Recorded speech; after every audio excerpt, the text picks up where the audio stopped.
GM everyone, welcome back to another GC Crypto episode. After a very slow weekend, Price didn't do too much over the weekend, and I'm joined by two of my closest Aussie friends in crypto, so it's great to have, obviously, Craig back on the show as he is every day. But Zen, GM to you, mate. How you going today as well? Doing well, GM. Yeah, always good to be on here with you two legends, and yeah, I'm sure we'll chat about some fun stuff. Should be good. Craig, how's your weekend, mate? Yeah, good, dude. Hey, Zeneca, Greeny, g'day, everyone. Yeah, man, I'm good. I'm sore, dude. I started back at the gym after breaking my hand. Oh, true. Yeah. First time back in 10 weeks. So I started, chest is killing, legs are horrendous. That's good. It's good to feel pain. Yeah, so first time back under the Olympic bar squatting in quite some time. So my butt cheeks, dude, are friggin', so I'm walking real weird. So even at the live event, I'm going to be looking so weird. I was like, why did I start just before this event? Yeah, that's so funny. Anywho, I'm feeling my age, man. I'm feeling my age. So flexibility sucks, but I'm sore. But it's nice to see you. It's a rainy day today. I don't know what you guys are like, but it's raining here. So it's a good day to just sit down and chat to you lads about the market. It doesn't look like it's doing a heck of a lot, but crabbing. Yeah, exactly right. And we'll dive straight into that in a moment. But obviously, massive shout out to our two partners, guys. OKX, easy exchange, one of the safest exchanges in crypto. Massive shout out to them for supporting us here at GC Crypto over the past couple of weeks. And as Craig said before, we have our IRL event with them in Brisbane tomorrow. If you're keen to come along, send us a DM. We'll give you the link to sign up and register. I'm not sure if it's closed yet. I actually haven't checked, but we haven't heard. So hopefully some people can still come along if they'd like. But yeah, if you're keen to sign up, you can sign up in the links down below, guys. And if you get free $75 once you trade $1,000 of volume. So that's pretty cool. And then the second partner, Yeet, which I know has partnered with Zen as well. Yeet, shout out to Mando, KBM, and the guys over there. Some of the best people literally in crypto. So it's a privilege for us to partner with them as well. We'll be giving away $1,000 cash this week to a lucky live viewer. Maybe split it across a couple, maybe $500 to a couple people. So yeah, make sure you tune in and listen out for the code word later this week as well from them. So shout out to Yeet for partnering with us. Boys, I want to start there's many topics we can talk about today, but I suppose, Zen, the last time we had you on the show was pretty much Q1, I'm pretty sure, from memory. So that was before you got married, before you went and traveled to Japan, probably before you reconfigured your portfolio and stuff as well. So firstly, congratulations from us at GC Crypto for getting married. And obviously, congratulations on going on a nice little extended holiday. Craig and I are very jealous of that, and we cannot wait to do something like that. So how was all of that experience? Talk to us a little bit about that. Yeah, thank you. And I mean, it was fantastic. The wedding was amazing. The honeymoon was great. I mean, extended holiday. You went on an 8-month-long honeymoon, so like, I was worked full time. Yeah, Reenie's on full-time holiday just today. He's going on holiday this month, I think. 2 weeks, Craig. 2 weeks. I think we're going to be in Europe at the same time because we cross over like a couple of days. But yeah, it was really, really good. It was nice to be it was the first time I like fully disconnected from the market. Like I've obviously gone on holidays and traveled over the last few years, but it was this time where I was like, I didn't open Twitter, I didn't open Discord, I didn't open Telegram, I didn't even check the prices. Like I literally didn't know the price of Bitcoin or ETH for well over a week, which is kind of crazy just given how often I check it when I'm in the space. But it was good. And honestly, I never really got fully back into the swing of things in terms of like, I used to be like trading meme coins and being in the trenches, and I've just kind of maybe just decided I didn't really want to do that. And that maybe led to that whole portfolio restructuring that I've done lately. Yeah, no, I love that. I've only just noticed your little sub, name. Well, it said put in your, what was it, professional job? Well, I don't know, but a title. Yeah. I love that. Craig, off you go. Yeah. How did you find that time disconnecting? Actually, I'm just going to go off that. How did that? Because it was glorious. Honestly, it was. It was really, really, really nice, and it sort of made me realize again, like what's really important in life, and how sort of ultimately meaningless a lot of what happens in the crypto space is, especially things like crypto Twitter drama and nonsense and stuff like that. But even just like day-to-day price action. When you're in the thick of it, it feels like it's the biggest thing in the world, and it can be very heavy and can weigh on you and stress and anxiety. But when you just take a step back or take 2 steps back and live in the rest of the world when most people aren't deep in the space, I don't know. It's just a nice perspective shift. Yeah, I agree. I listened to a couple of podcasts over the weekend when I drove to Brisbane back to catch up with family, and it's actually enlightening listening to non-crypto related stuff. And it also still shows you how probably early we are from a real macro point of view, like for BTC, for ETH, for stablecoins and all that. And I want to talk obviously deep about crypto today, but let's talk about golf. Where's this passion for golf come? Talk to us for the viewers who are out there, the people who follow you on Twitter and everything like that. Where has this come from? And how do you think that's impacted you in a relationship with crypto perhaps? Yeah, well, that's fun. Let's see how I can tie it back into crypto. But I've always liked golf. I played a little bit as a kid. I liked it a lot. But then I had basically my brother's a professional golfer. My parents play golf. So it's like a golfing family, grew up in the environment. But I had a bad back for like literally 10, 15 years and couldn't really play. And so finally I got that fixed about a year ago. And yeah, I just started getting into more physical activity, started like rock climbing, bouldering, and then started to get slowly back into golf and really just fell in love with it all over again. It's just such a fantastic game. You're out there, it's social, you're in nature, you get fresh air, you're disconnected from crypto, hours, you're really not checking the charts much, if at all. And it's just a really fun, interesting, challenging, complex game. So I'm really just drunk the Kool-Aid and I'm fully obsessed now. And I think to tie it into crypto, I think one of the ways it does compare is that with, I was actually working on a newsletter article on this with crypto. It's common to compare yourself to others, but really you're playing against yourself and you just want to be a better trader compared to how you were before. With golf, it's the same. Like you can play and you compare yourself to others. You can have a competition and other scores, but really you're just trying to be better than you were yesterday and improve your own game. And I think that's the takeaway to focus on. Both golf and crypto. I love it as well. Like as you know, we've played a couple of rounds together and whatnot, and it's good fun. Hey, I do enjoy it, and I'm addicted to getting better myself. And then you see people like yourself or like Easy. I know Kicks plays golf as well, and you see those boys play, and you're like, well, it's a really good social sport that even if I was to travel to America, I could probably just say, hey boys, do you want to like catch up? First time ever, let's just go play golf and do it over that. So I really like it as that separation, and I think physical exercise, as Craig said, he's been getting back into the gym. It just really helps you balance out mental health, physical health, but obviously just crypto as well. And that there's a life out there. And don't forget, your health is probably so important. I think a lot of people 100%. In crypto really are plugged in 24/7, and that's really toxic for the long term as well. Okay, let's talk portfolios. So one of the most, I'm going to say viral points of Zeneca over the past 6 to 12 months has been the reconfiguration of all, like I remember when I first spoke to you, I think he had, I don't even know, 100 different exposures. I think it was crazy exposure. Not even including like all the different NFTs. It was exactly without including NFTs. Yeah. And so what was that shift? Like why, I suppose for the viewers POV, why did you shift from having a myriad of exposure to down to 5 real core sort of approach right now? Yeah, I kind of always wanted to do this. Like I remember it was like, maybe like August, September 2021, a few months after I'd gotten into crypto and I've been trading tons of NFTs. And I felt like my portfolio had gotten out of control. It was too much stuff. But it was like overwhelming to sort of cram that back into a smaller size. Yeah. And because I was like trading every single day, it requires time and reflection. And, you just got to set aside a bunch of time to figure out how you're going to do it. And especially with NFTs, listing them back then was one by one. And so my portfolio had always been unruly and out of control. And I always knew like deep down that the best strategy would be to have fewer positions and higher quality and high conviction positions. And I guess, to combine with everything else we've been talking about, this year was probably the time where I felt like I had that space and disconnection and didn't feel like I was missing out by not being in the trenches or trading this, that, or the other, or, exploring a new chain or doing some new DeFi protocol stuff. And so, yeah, I basically, I do this exercise periodically, probably every 1 to 2 months, where I list out all the holdings I have, and then I rank them by level of conviction, like low, medium, high, maybe 1 or 2 others. And and then I just started shopping. I was like, all right, if I have low conviction in it, there's no point holding. I'm just going to sell that and buy more of the things I have the highest conviction in. And ended up with 80% of my portfolio, I'd say roughly, is now in 5 tokens. And then the other 20% it's still in about 20 tokens, which is probably too high. And I want to cut that down again. But it's way better than the hundreds plus it used to be. And actually, I'm going to do the same thing for NFTs soon. Okay. Regarding your NFTs, are they down from when you bought them, would you say, or are they up?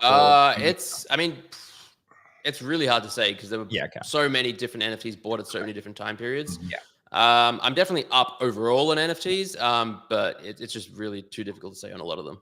Yeah, very fair, very fair. Okay, let's talk about those specific 5. Why did you choose these 5? And give the crowd maybe a point of view around why why you're still convicted on them. Because as far as I'm aware, they have been your conviction all year. They haven't really Yeah, so the 5 major ones are BTC, ETH, Hype, Rect, and Pengu.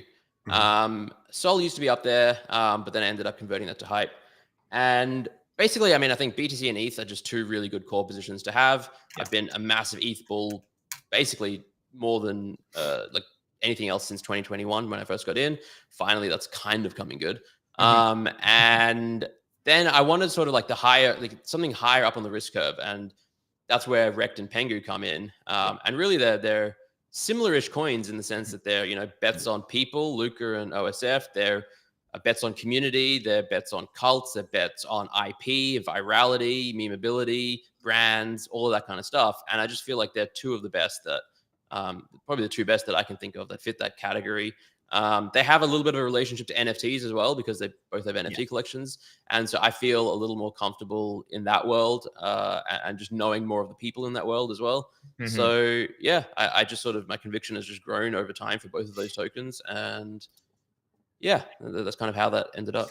Yeah, okay. And are these a long-term approach? Are these something that you'll swing trade? Talk to us a little bit about that. I'll say medium term, which is always hard to define in crypto, but I will definitely be taking profits if we get some sort of euphoria. But I'm not really, like, I'm up considerably on both the Rect and Pengu positions, for instance, since I was buying earlier, but I don't feel like I want to be taking profits at this point yet. So in fact, I'm still buying Rect at least. So, maybe it works out, maybe it doesn't. It's obviously a high risk play, but I'm kind of trying to get sort of a 3, 4, 5x from this current position on a considerable amount of size. And that's one of the nice things when you have high conviction is you can make big bets, and you don't need like a 10x or a 50x or a 100x. It's like a single digit multiple from here is still going to be I'm going to be very happy with that if it works out. Yeah, I think that's a big shift I've had too recently, and that's why I plowed money into Link and plowed money into Rect and Pengu and Hyperliquid as well, because same as you, it's like even if it just goes up 70% or 50%, I'm like, oh yeah, sweet, like that's more, that's a salary for like 2 or 3 years, 5 years, whatever it is. It's like, oh yeah, I need to relate it back to IRL. I think that's a big thing that a lot of people struggle with in crypto. So, Craig, yeah, I guess just going off what Zeneca said there, how are you finding? With your change in strategy, you said your portfolio was, and it's a lot like mine in 21. I found mine got quite unruly and kind of out of control and hard to keep an eye on everything. How have you found the strategy you've got at the moment with bigger swings, with less bags compared to, say, 21, just stress level wise and things like that? How are you finding that change? Infinitely less stressful. I mean, I think it's part of it is they're all higher-ish market cap tokens. Like Rect is the lowest market cap, and it's still hundreds of millions. And then we're talking there are others are in the billions. And so the volatility is generally less than if you're holding things that are like 10 million or less. But the other thing is there's just way fewer things to be paying attention to. So if you have 30 tokens that you have a reasonable amount of money in, then you kind of want to be paying attention and looking to like when are you taking profits on these, when are you cutting them, all that kind of stuff. And and because they're so volatile, it's just like it's nonstop stress. With most of my portfolio in these 5 tokens, I can go days without really thinking about my portfolio at all, and not stress and not worry and go play golf. And so it kind of works out, nicer for where I'm at least. Are you DCAing into these 5, or just, as you said, just Rect only at this point in time? Pretty much just Rect only. Let me think. Yeah, pretty much just Rect only at the moment. I was earlier, go back a few months, I was selling off other positions to get into all of these ones a bit more. Okay, yeah. But I'm at a point now where I have kind of enough, the right amount of BTC that I want, the right amount of ETH, really, especially if you consider ETH NFT exposure. I maybe want to pick up some more Pengu is probably the next one I'd be looking at, because I had to, unfortunately, I timed it really poorly. I sold off a bunch just at the end of financial year for tax loss harvesting purposes, and I didn't rebuy any of it. So that was kind of the bottom. But that's life. Yeah, that is life. Sorry, Craig. Go again. No. Oh, the other part I was going to come off that or dovetail off was, and how is you said the stress was this. How's the performance been being an active trader in 21 versus say maybe a more, I don't know if the word is a passive trader in 25? Yes, a slower trader maybe. Yeah. It's hard to compare to 21 because 21 was nuts with NFT euphoria. But if we say 22, 23, 24, and even the beginning of 2025, I would say my results have been better. Spending far less time. Like I made money trading, say meme coins late 2024 on Solana and stuff like that. But I like many people probably would have been better off if I just sold it all, put it all into Bitcoin back then, or all into some other token back then. And so I'm kind of now starting to see that play out in real time where I'm not doing the day-to-day trading and I've just got it all in a handful of positions. And like ETH has done very, very well lately. Rect has done very, very well. Pengu's done very well. Hype has done decently well. It's not done crazy, but it's sort of, holding up pretty well considering market conditions. And BTC is also holding up. So it's sort of, it's performed well. And I think if all goes to plan, then a lot more of the upside, at least on the riskier assets, is still to come. If not, then, that's the risk I'm taking. Greeny? What is your exit strategy? Yeah, it's to scale out of positions. Kind of, if I hit a sort of portfolio 2 to 3x from here, I'll be very happy and start selling significantly. Yeah. My exit strategy has always been to like DCA out of positions rather than just try and time the top. Yeah. And deciding when to do that is obviously still, when to start doing that is obviously a difficult part or a difficult thing. I guess I feel like later this year is probably going to be a really good time to be doing that. I don't know for sure, but if you just look for signs and signals, like are things getting frothy? Are people feeling euphoric? Is fear and greed index really high? That's a surprisingly good indicator of things. Have I hit my targets and multiples? All that kind of stuff. And then I'll start scaling out. I'll probably still keep core positions in BTC, ETH, probably those two. Maybe a bit of the others, but I guess I think I'll keep a little bit in all of them. But the hope will be to, I'm actually, another newsletter article I'm working on is like preparing for the bear market. And so like you want to have a bunch of stables and capital to capitalize on if and when a significant correction happens. So No, let's talk about content because I definitely want to talk about that. We've seen a massive shift in content from, I know I wasn't really on crypto Twitter in 21 and that sort of cycle. I was more so like I started at the end of 22 into 2023. But even though I'm aware of the shift in content in terms of what actually drives views this sort of cycle compared to last cycle, marketing has really shifted this cycle. It's been very much on, no, you've created a brand from zero. We're willing to pay you because people listen to you in an authentic and organic way. What's your perception of content and the journey of content? I suppose in crypto, but maybe more so globally from crypto's point of view from the outside, if that makes sense. Yeah, I think we're very much living in a content creation and creators world. It's becoming more and more like that ever since the advent of social media and then smartphones, and like more and more people are becoming content creators one way or another. And I think it's just becoming more normalized and people are accepting and adjusting to that. And that's fascinating from just a global perspective. Within crypto, it's definitely changed and evolved a lot. In the early days, you were very much ostracized if you took any sort of paid content deal. Even in 2021, it was very, you didn't want to be taking money to basically shill a project or promote or market, or partnering with someone was still a bit borderline and stuff like that. Whereas now it's very much commonplace, and you kind of you see this divide a bit between like the old guard of crypto who still don't love that kind of stuff and the new guard who are just doing a lot of it. And I'm sort of somewhere in the middle. I don't know where I feel like I do some partnerships and promoting of stuff that I'm advising or I'm invested in, but I don't really like to take paid content deals too much. I'll basically do my newsletter sponsorships, and that's about it on that front. It's just a tricky one because there's so much vaporware in crypto as well, and you end up seeing a lot of people just promote and shill garbage. But then you also look at it from the other flip side, and you're like, well, if you're someone who maybe has higher standards and filters out the stuff that you're willing to, the companies you're willing to work with, and then you're sharing higher quality stuff with your audience, then you're actually helping them avoid the garbage. It's just it's a tricky minefield of an area, and I don't think anyone has it figured out. But I do think it's gotten,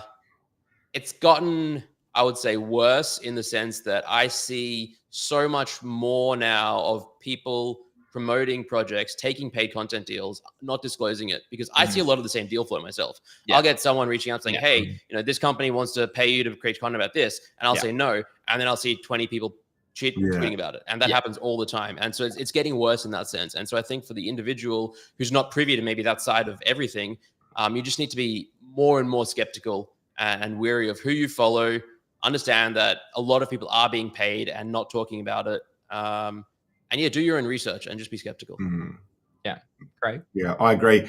Yeah, look, I agree with Zenek and Greeny. You're at the same stage as well, really, where you're kind of trying to filter through the weeds of like, promo and sponsorship and partners, and then got to be really fussy with who those partners are. And just as Zenek said, the really tricky thing is something that could look great today, tomorrow they could have done a runner, and it can leave you as the creator looking like the bad guy versus the founder of said project who's really taken the money and run. You're like, fuck, like I'm the one who shilled it now. Now I look like an idiot. Zenek, I guess one of the other things I usually do ask other creators is, how do you navigate trying to find the good projects to partner with versus the bad, or even to invest in, like angel investing and stuff like that? How do you navigate that? Because that's kind of a world that I'm only just starting to kind of enter, but not really. So I wondered how you kind of went about that. Yeah, angel investing is a whole. I'll talk about partnering first, and then angel investing. I mean, the approach to both is to have like high standards and to say no a lot more than you say yes, and to come up with your own sort of set of rules and be like, I'm not willing to do X, Y, and Z, and I'll not take too many deals, and if something comes along that I think is adding value to the space or will help my followers, or and they're not scammy, and the founders are, I know them or know of them and respect them and that kind of stuff, then you sort of can filter through them all. But it's definitely tough, especially because of what you said before about how you can partner with a project that looks pretty legit and doing well now, but then they end up rugging 4 months from now and catch everyone off guard. And you can never 100% avoid that. I've definitely worked with some NFT projects that basically did that. But it's as long as you disclose it, I think, and upfront with people, that's about as best as you can do. And then work with just as high a quality, like OKX and Yeet, fantastic partners. They're both, I have a lot of respect for both of those companies. And yeah, you just be careful about who you work with. And it's sort of a bit of trial and error. And I think just saying no a lot more than yes. And then in terms of same approach for angel investing, I think I've probably invested in like 80 plus companies now over the last few years, which is way too many. Part of it was like, I just consciously took this spray and pray approach where I was like, I'm just going to throw a small amount into a whole bunch. I'll do a little bit of research and make sure it's not a complete scam. And do I have some friends investing, or is it cool? Does the team sound legit? All that kind of stuff to filter out. But then I was like, I know this is a volume and a high numbers game, and some of them will pay off and some of them won't. But even then, I think I took way too liberal of an approach. And now I'm very, very, very picky. Like I might do 1 or 2, maybe 3 a year. And like I think I've done 1, maybe 2 this whole year. And then it's about looking at the product that they're building. Is it adding value to the space? Do they have a path to revenue? Do they understand marketing and user acquisition? What's their competition like? Are they building like another trading platform, of which there's 20 going out now, or are they building something brand new? Are they AI proof? Who is the founder? Do I know them? Or what's their history? Who else is on the team? Are they good at spending money? Are they good at saving money? There's a million things. And so like now I'm very, very, very picky about the things I invest in now. Well, just to go off that quickly, is there anything exciting coming up that you could speak about that you've invested in, or a product coming up that you're excited about, anything like that? Yeah, I think I can talk about it. I don't think it's been announced yet. Let me have a think. Can I mention? Yeah, just make sure you're okay to talk. I maybe won't mention the company just by name. Just maybe they wanted to do an announcement or something. But it's a tax software company. Some people might figure out what it is, but basically, they're approaching tax. Like everyone has a struggle dealing with crypto taxes, and they've basically found a way to do it in a way that seems to me better than most of the existing companies out there. Great founder, great user retention and acquisition over the past. Real revenue generating business, like they're making money, they're cash flow positive. They're just in a really good spot. And so it took me, a while to invest in anything this year, but I was fortunate enough to get access to this one and feel pretty good about it. And I'd be happy to like use their product myself and then, help, them succeed however I can. And I think if you can find those symbiotic relationships where it's something you use, you like, you're happy to talk about, you're happy to, invest the money in for the long term, then those sort of check all the boxes for me. Mm-hmm. Yeah, I think that's the symbiotic relationship's the key. I think that's why, and like giving back. That's why we partner with these two here with GC. Is like giving back to our community, giving back to the people who've supported us for the past couple of years in our journey. So that's what we love. On the topic of AI, like, what do you think the future of crypto looks like? Both from two very separate questions, but like AI and content, and then also AI in like trading or AI in markets. What do we think there? Yeah, it's going to change everything in every vertical, I think. Like AI and trading, I think there's going to reach a point where everyone has AI trading agents and bots that are doing a lot of the work for them. And edges will diminish. Like edges are getting smaller as time goes on, no matter what. Like 5 years ago, it was very analog. And then you got people with basic trading bots, sniper bots, all that kind of stuff. And it's just getting more and more sophisticated, and AI is just going to continue to accelerate that. And so, it got to a point where if you weren't using any sort of bot, you were sort of at a bit of a disadvantage compared to those who were. Same with AI. So yeah, it's just going to get tougher for those who aren't keeping up with it, and those who are will probably continue to have an edge over those who aren't. In terms of content, I think that it is a similar story. Like, if you're not using AI to aid your content in some way, you're probably falling behind. That doesn't mean get it to write everything for you or create your videos, because it's not there yet, and it probably never quite will be. But I use AI to like brainstorm ideas for my newsletters, or I use it to just basic spell check. And like, there's, I'll put an article in and be like, have I, is there anything I didn't cover that you think would add value to this article? And it always spits out like 10 things. And I'm like, all right, 1 or 2 of those is good. I'm going to add those in, or whatever, using stuff like that. And then there's the other side of just like all the AI slop content on Twitter and everywhere now, which is only going to increase as time goes on. But I think that will only make it even more important to have a unique voice and to be able to stand out from the crowd. And the value of sort of a personal brand gets even more important. Yeah, I agree. I think you see so much slop on the timelines, and I think I listened to a Diary of CEO with two. He interviewed a psychiatrist and a doctor of neuroscience, and basically they were like, it's evolving to the point that it is a worry. However, if you're not using it, then you're going to be at a significant disadvantage in the years to come. So their sort of takeaway was, well, kids don't know how to differentiate between a simple prompt and a more complex prompt. So they should probably really not be using it unless supervised. But the adult approach was, if you're just putting in write this for me, then that's a real poor, like the memory in brains and the brain activity was really going down, and what they've noticed. So their main takeaway was work with it. So as you just said, like, go to it with ideas, go to it and say, hey, review this. Am I missing any points? Or this is the topic I want to talk about. ABC is what I've got, but is there C, D, E, F? Like all those sorts of things. So that's what I do. Like, I use it for Twitter. I use it for analytics. I use it for a range of different things every single day. My wife actually says I talk to ChatGPT more than I talk to her sometimes. But it is what it is. But yeah, so I don't know. Like, what do you think about that, Craig? I don't think we've ever spoken about that specific topic.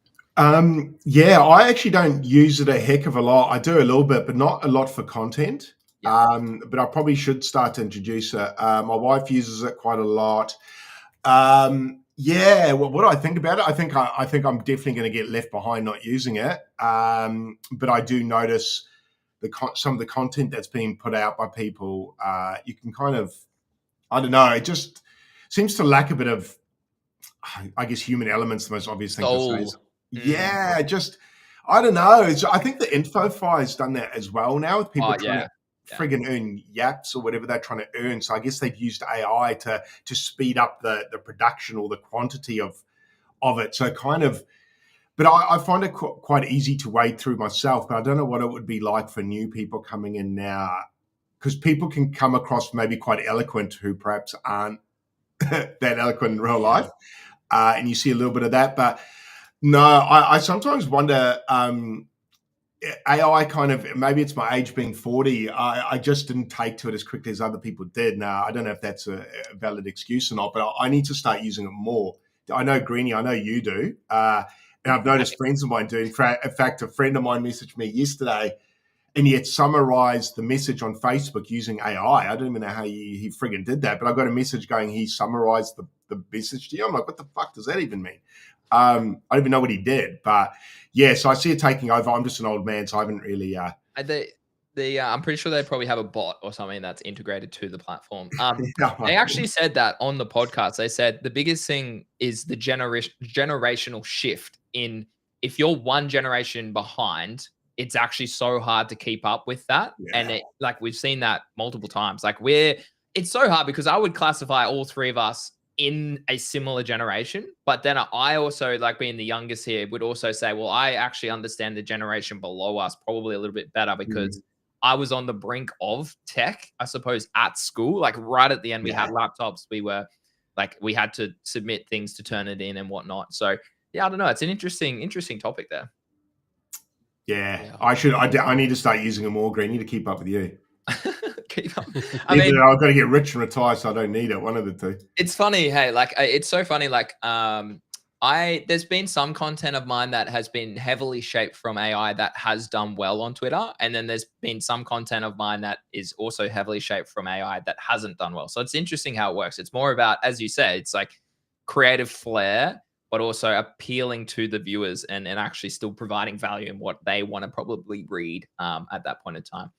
Let's talk more degen side of the market. Prediction markets have been a big thing over the past couple of weeks. NFTs I want to talk about as well, and obviously abstract and that whole ecosystem. Is this something that you're all just like? Are you taking an active approach there, or is it kind of the same consensus that you've had all year, and it's just more of a passive step back, eye in every now and then approach to the riskier side of the market? Yeah, it's definitely on the passive side. I've been talking about prediction markets and specifically poly market for many months now. I wrote this big airdrop farming guide, and I wrote that poly market was probably one of the best places to be paying attention to. There's no guarantee they'll drop a token. They've never mentioned it. It's just pure speculation. But just, in case they do, it seemed underfarmed then. It seems now it's becoming consensus. But I certainly think that the other major ones, Kalshi, Myriad, are worth spending some time and capital on. Either from the perspective of farming the airdrop or just because there are edges and opportunities to be had by either arbitrage or by just finding things that you seem are mispriced and you can make money by trading or betting and doing stuff there. So I think they're pretty inefficient, generally speaking, especially as you go further down like the niche curve. Yeah. So yeah, definitely bullish on them. And I've got an eye on them. I'm probably going to be writing an article on them as well because they are interesting. But not really doing too much myself, just a tiny bit of volume here and there. One interesting thing you can do is you can find some crazy, like, will Jesus return this year type of predictions. On poly market or Kalshi? Yeah, I think on poly market, it's probably on a couple of them. And it's just like 96% or something that he won't. But then there's a small percentage chance, which you can kind of like get stablecoin yield on. And it could be a good way to like park some money, get a yield, farm an airdrop. So that's something I'm kind of contemplating doing. Yeah. And then what was the other thing? Prediction markets. Abstract, I suppose. Abstract, yeah. So that one is, again, I think it's going to be a big deal. Obviously, you guys do too. I have been a Pudgy holder. I minted Pudgy Penguins, but then I've had an up and down journey with them, but still got Pudgies. I'm a big fan of Pengu, one of my top 5 positions. I'm again taking more of a passive approach where I've got capital on my Abstract wallet. I bought some Memecoins there just to have some exposure. I downloaded the Pudgy Party game yesterday and played. It's actually really fun. So like I can see myself playing more of that because it's I don't know if that'll tie into abstract and any sort of airdrop, but like it's generally just a fun game. So yeah, doing a bit of that, but again, more on the passive side. Yeah, okay, cool. And then I suppose the last question, yeah, good boy, Girl, yeah. And then NFTs. What's your opinion on NFTs? Where do you think they are? Like I think we've seen a big shift with Rect and Pudgy, and you've had trends of like ordinals this cycle. You've had trends of some ETH NFTs, but mainly it's been tokens that drove price action on Azuki, drove price action a little bit on Jurison and a little bit on Doodles and stuff. But it at the end of the day, they've all just plummeted after the fact. You're probably one of the most reputable names in NFTs from 2021 because you wrote about it a lot every single day, really. So I'm very curious about what your opinion is of NFTs right now and the future of NFTs. Yeah, I mean, I'm as bullish as ever on the future of NFTs. I think that the technology is game changing, and then they'll be everywhere. I think that investing in them is tricky, but again, I think it takes the same approach to what I've sort of taken to the rest of my portfolio, which is sort of a quality over quantity approach. And I think we've definitely been seeing, and we will continue to see, a flight to quality where a small handful of collections will capture a large percentage of the value. CryptoPunks being probably the prime example. Yeah. I think that NFT has its metas and narratives. Like there's the token meta, the airdrop meta, the this, that, and the other. There'll be another one, but I think that will also be one of those types of metas where things will pump and then retrace and pump and retrace, and it's probably not going to be that long lived, as opposed to some of the things that I think do have that longevity, which is your CryptoPunks, your Chromie Squiggles, your Xcopy artworks, these things that have, they're in museums around the world, like stuff that collectors will genuinely want to hold and not just trade. And sort of an extension of that, I think, we've seen these digital asset treasury companies come in with ETH. I think we're going to start seeing some of them come in to buy ETH NFTs as well. And I think they will almost certainly stick to the blue chips, quote unquote, the punks and stuff like that. Whenever that happens, you see a trickle down effect. Like, a couple months ago, we saw that happen, and Punk's floor just absolutely ripped, and a bunch of other collections also went up around that same time. I suspect if the bull market continues, we'll get another sort of time like that. Yeah. It's just about hoping you're in the right things that it either trickles down to or that get the immediate order effect. And then every now and then you'll get the like the Moonbirds type project, which does do spectacularly well. And it's about, if you're in the space, you can maybe catch those signals and get in on those early. But it's tricky to trade in and out of NFTs too much, especially with size. Very different to 2021. Volumes are lower and all that kind of stuff. But I think there's a ton of opportunity if you're patient and you can you put bids out and you buy some like the exotic but really high value art NFTs that most people are paying attention to. And if you're happy to waiting 6 months, a year, 2 years, you can make a few X multiple, which is very good, obviously. And yeah. Okay. Well, let's put you on the spot. What are your top three to five projects that are NFTs and then arts, like in separate categories? Okay. Projects, non-art projects, I'd say obviously punks, pudgies. I like Chimpas a lot. I've liked them a lot for a very long time. I don't own enough of them. I've always liked Sappy Seals as well. I think they're doing a lot of gaming stuff and other stuff, but they've made less noise lately. Moonbirds, I mean, they're very much on a upward trajectory, and I still hold at least one from back in the day. My wife owns, I think, 3 or 4, which has out-traded me lately, just by holding those.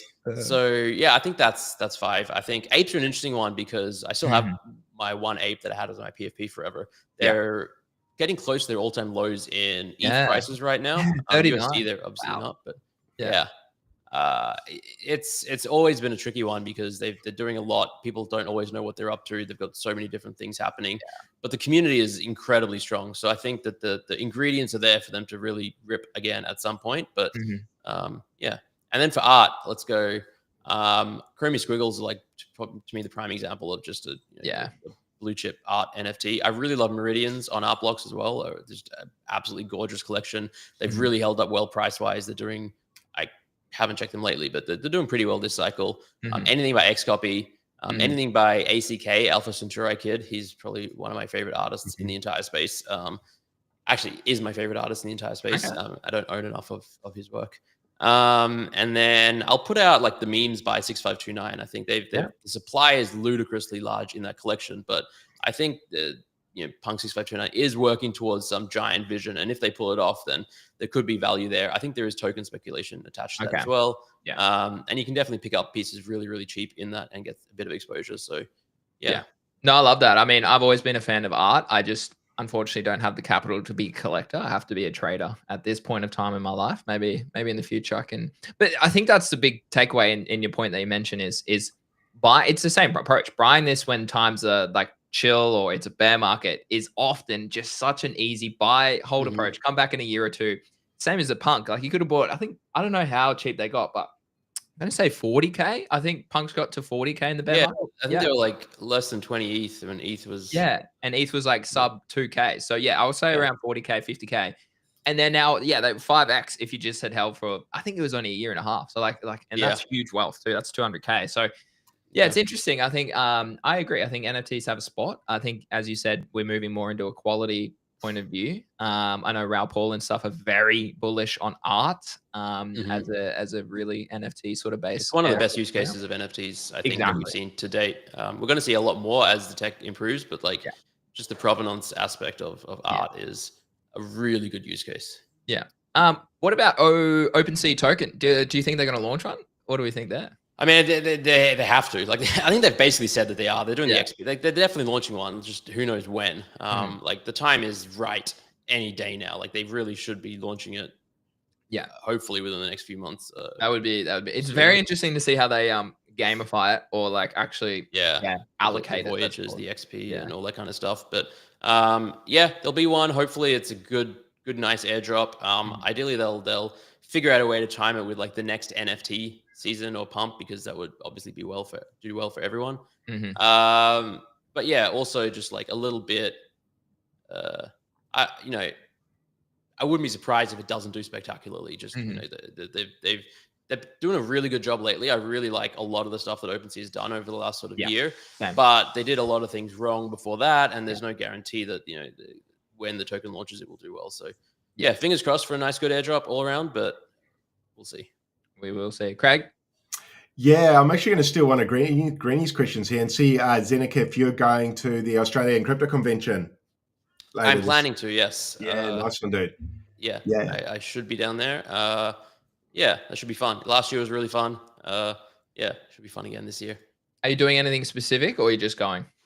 I currently am just going. I recently signed on with SwiftX as an ambassador, so I'll be going down with the team and maybe doing some stuff with them, but unsure exactly what it is. And I don't know if I'll be doing a separate talk or anything at the convention itself. I did one last year, which was kind of fun. But yeah, we'll see. It'll just be nice to be down there and then meet people and excellent. Cool. All right. Well, I know we've only got you for another 5-10 minutes. What is your prediction for the next 3 to 6 months in crypto? When do you think the bull market tops? I look at I have many sort of thoughts on this. Like we're still technically in the 4-year cycle, as many people don't want to maybe admit. Until we are proven not, I would say we are in a 4-year cycle. Bitcoin in itself could exclude itself from a 4-year cycle, whereas everything else might be in a 4-year cycle is the second thought. Third point is we've front run everything this cycle in terms of new all-time highs, liquidity, all that sort of stuff, mainly due to the ETFs and the demand from institutions. So that's a thought. Next thought is, well, if we look at rate cuts, that actually takes time to bring liquidity into markets, like 6 months usually, right? Global liquidity is set to increase into 2026. I had a look at it all last night, very slightly. So that does still allow a little bit of pressure there. We had Choose Rich Nick on the show. He thinks the bull cycle ends mid next year. Easy thinks Q1 next year. What's your take? Yeah, I mean, who really knows? I agree that like we could still be in the 4-year cycle. I don't think we are, though. I think things are significantly different enough with just the institutional inflows and capital and the seismic shift that's happening there. I think that will have a different effect on the market than we've seen in the past. I think that partly because of that, we're a little more tied to macro as well now, where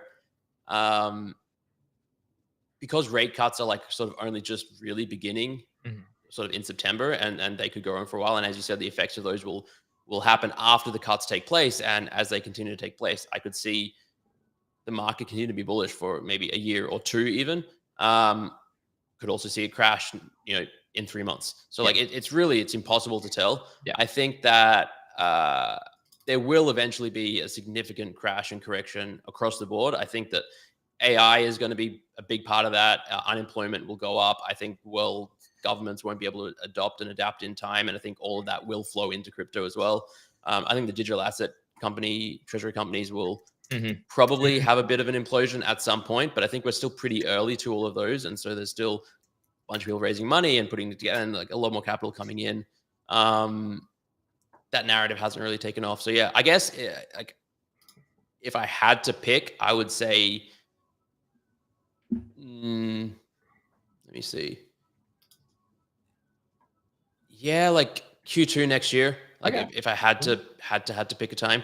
But as you can tell, very not confident in that. But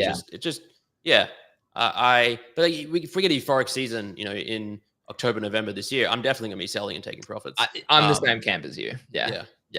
I mean, but I'm in the same camp as well, that we could easily see an extended, and like maybe not altcoins, but like the strength of strength, right? And that's been the theme all cycle is really rotational, and only strength has really dominated consistently. Yeah, and it's also been so different in the sense that retail has not come this cycle in the same way as past cycles. Like if you look at 21 or 2017, around this time of the cycle, retail was everywhere. Like this is the time when Justin Bieber and Paris Hilton were flaunting their NFTs on Jimmy Fallon.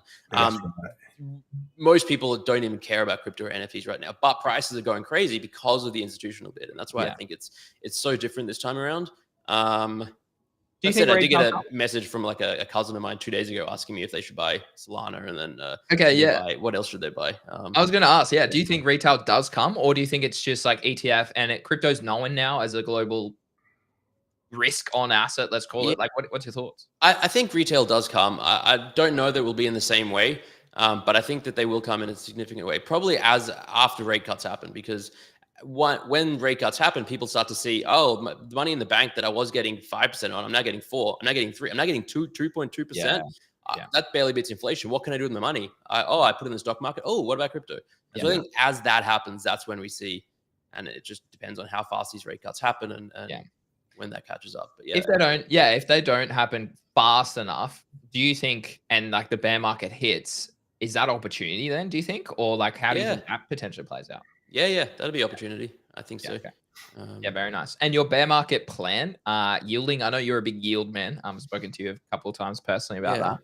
Is that just your strategy? It's just USDC staking, yield farms? Pretty much. I think one of the big things to keep in mind is that yields will go down during a bear market. Volumes go down. A lot of the ways that some of the yield protocols make money is on either trading volume or on perp volume and getting funding rate fees and stuff like that. And all of those will drop. And so, you might be getting relatively safe and easy 10, 12, 15%, 8, 9% right now in a worse market, especially as rate cuts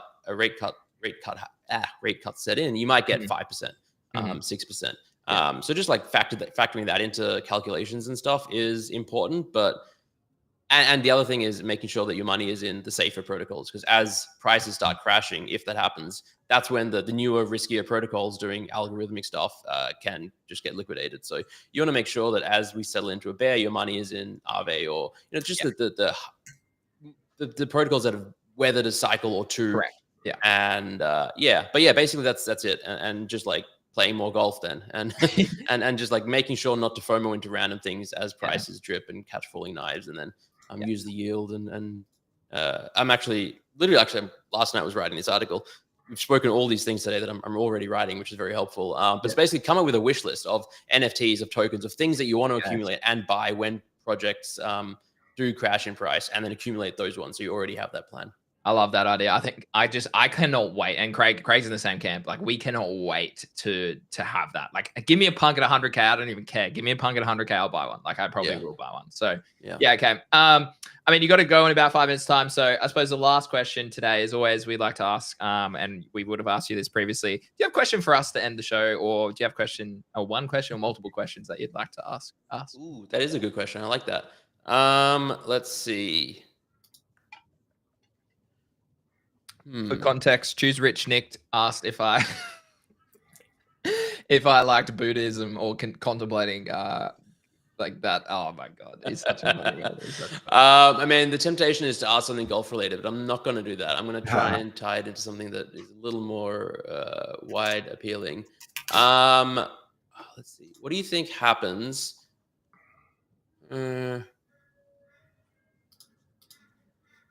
Yeah, I guess I'd be curious to know, what do you think happens with all these like L1, L2 blockchains. Like there's so many out and so many more coming out. You got Monad, you got Mega ETH, you got Abstract, obviously, you got so many more. What do you think the end state is for the user? Craig? That's a good. I can answer, but yeah, nice light ball to end on. Yeah, maybe you go first, Greeny. That's a fucking monster. I always like to give it to you just because, like, usually we steal each other's answers to a certain extent. My thoughts are why I prefer Abstract compared to, say, Monad, Mega ETH, all these sorts of other things, even Berachain you could throw into that conversation from the past few months, is they have a different focus, right? And it's focused on consumer crypto, right? It's a new innovation in a way that's like, okay, well, rather than just being this massive, over leveraged, over invested, angel investing, everyone's going to get rich on this airdrop, and let's just see what happens to the DeFi after this sort of chain, which is predominantly what we do see in layer twos, and even like lower layers as well. But like their focus is obviously more on the no, well, we want content, we want it to be gamers, we want builders, we want traders, we want all these sorts of things on there. And I think that's a massive focus. And that's why I'm like, even like they raised 11 million. They have only what, 250 million TVL. They have $10 million of volume on their meme coins every day. I'm like, I don't care. Like it's something that I think is very different to what we've seen before. And to the point that Base is literally going, oh shit, Abstract's gone and done this. Okay, we need to try and do something in that space as well, because they're obviously the number one on there. So for me, I think it's unless you're really innovating, and I think that's been the theme of the cycle really with altcoins as well and memes and stuff. Unless you're innovating and providing actual utility back to holders or back to people who are using your product, you're not going to succeed anymore in crypto. It's not like 2021 where you could literally just go like this and click a button and you probably would have made money, right? So my thinking is unless there's like an actual purpose for people to go to new chains or new EVMs, whatever it is, that I think that they're just going to be on the back burner from day one. Yeah, I agree. I agree with that take as well. I think unless you can, I think retention's the big one, isn't it? Rather than people just farming an airdrop of said chain, which has happened in the past, you've got to give people a reason to stay. So the stickiness of the project's important. And that's where I think Abstract has done well. Obviously, you and I have pushed that a lot. So I actually think a lot will die, or most will die, but perhaps one or two will become the Google or the App Store, I guess, is what Abstract's trying to do. And someone made a good comparison. They took a screenshot of the old Apple Store from back in the day, what it looked like, and I was like, whoa, I remember that. Yeah. And it made me think, shit, Abstract the portal's not as bad as you may think, because rewind 10 years, the Apple Store was pretty basic and very similar looking, in fact, worse looking. So I was like, it actually made me believe a bit more in Abstract. So I was like, shit, these guys, I think, are on the right track. And I'm not even trying to show Abstract here. I'm actually not. I just... and that wasn't me either.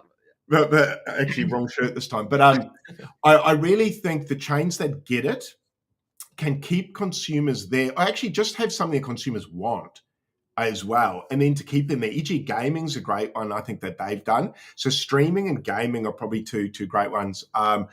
So I think Zena could answer your question a bit shorter. I think most will die, but I think the ones that get it right will become massive. So yeah, that's probably, and I think picking the one that becomes massive is going to be very advantageous. I think to add one last point, the one issue I have is friction. I think it's still very difficult for a lot of people to bridge money over to Abstract. So once we have full integration of credit cards, whatever it is, which I know Abstract does have, I'm not doing that. I don't want to bring my personal money straight onto a platform, but until it's easier, I think that is also a big thing to consider.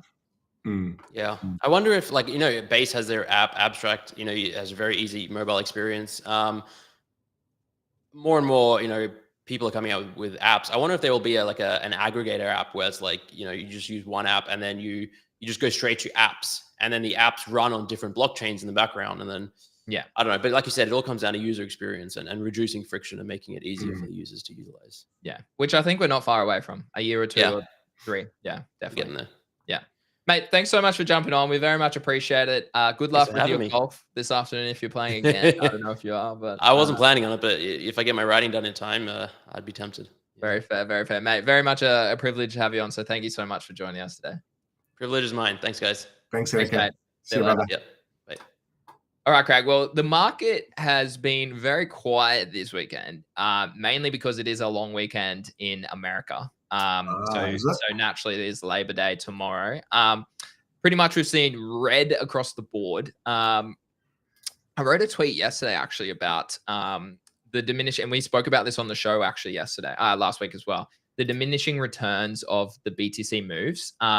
If we do take a look at this, like obviously as price increases, guys, like you do need to be aware that like over time, like it is harder for a token to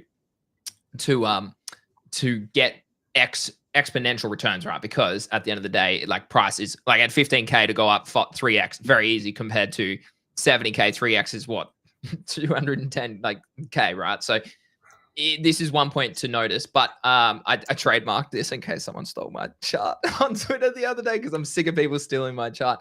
But basically, yeah, you're right, mate. You can go. But basically, my takeaway here, chat, is like we're getting to a point where the moves are slowing down. There's less, like, I mean, if you turn on volume as well, there's like the volume is declining on BTC specifically.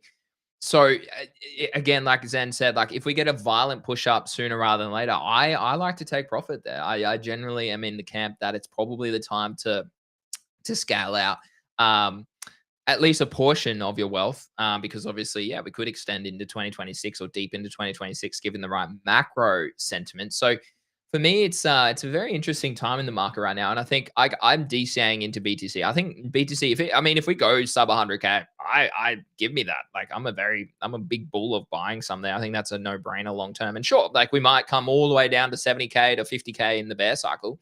Like we might only get one more push up to here to like 130, and then that's it. And we do something like this into 2026 or 2027. Like something like that could easily happen, right? And like, yeah, sure, I could be buying like 40%, 50% down from where it is. But if we don't, like what happens if we don't? Like what happens if BTC doesn't ever go below, say, 90K again? Like then you're going to be shooting yourself in the foot, because I think like buying red just makes so much sense to me. It just makes so much sense to me. And BTC dominance is actually bouncing a little bit. So I think anytime the trend goes down like this on BTC dominance, I think that's a good time to accumulate BTC. Anytime it's going like this, it's often like, oh, well, yeah, it's outperforming, right? But you want to be buying it when it's doing consolidation or when it's in a deep corrective wave, because then ultimately you're going to be outperforming it over the next sort of period of time. So, yeah, that's just my thoughts there on where we are currently. There's not much really to talk about in terms of price. As I said before, the market very much is quiet because it is a long weekend in America. And not many people are plugged in. I'm sure not many people are even plugged in today to watch the show. So yeah, basically, Craig, I was just saying that like it just makes sense for me to accumulate BTC here. Like even if we do go down to like 50K to 70K in a bear market, I don't care. Like I generally really like buying it when it's like blue and much up at red, right? And also if BTC dominance is also going down, I think it's a great time to accumulate when it goes sideways or when it goes down. So I don't know. I think, like Zen said, I'm optimistically cautious. I think we do have. I should have asked if the top was in. That was the last question I forgot. But basically, he's still bullish, and my general consensus is I'm bullish as well. But that top could have been a top. We don't know. We never know. No one ever knows. But I'm happy to accumulate BTC here for the long term. I think it's a no-brainer. And I also am in the same camp as Zen. Like, I'm actually going to hodl some ETH, I think. I'm going to chuck ETH and BTC on a ledger, X amount, and then just leave it there for 5-10 years and then come back to it when ETH's 100K and when BTC's $1 million. That's when I'll come back to it, okay? Imagine that. Imagine seeing $1 million Bitcoin. I mean, it's less than 10x away. I know. I think it'll come. Yeah, it'll probably come sooner than we think. I mean, 100K used to be the number, wasn't it? Yeah. Like that was the number. I remember when that was like everyone was just obsessed with it. And that's obviously where 69K was a top, and we missed it by a fair bit, which is why it makes me wary when I hear calls of 200K. I'm like, we're probably going to fall well short of that. If whatever people say the number's going to be, probably shave 30-40% off it just about.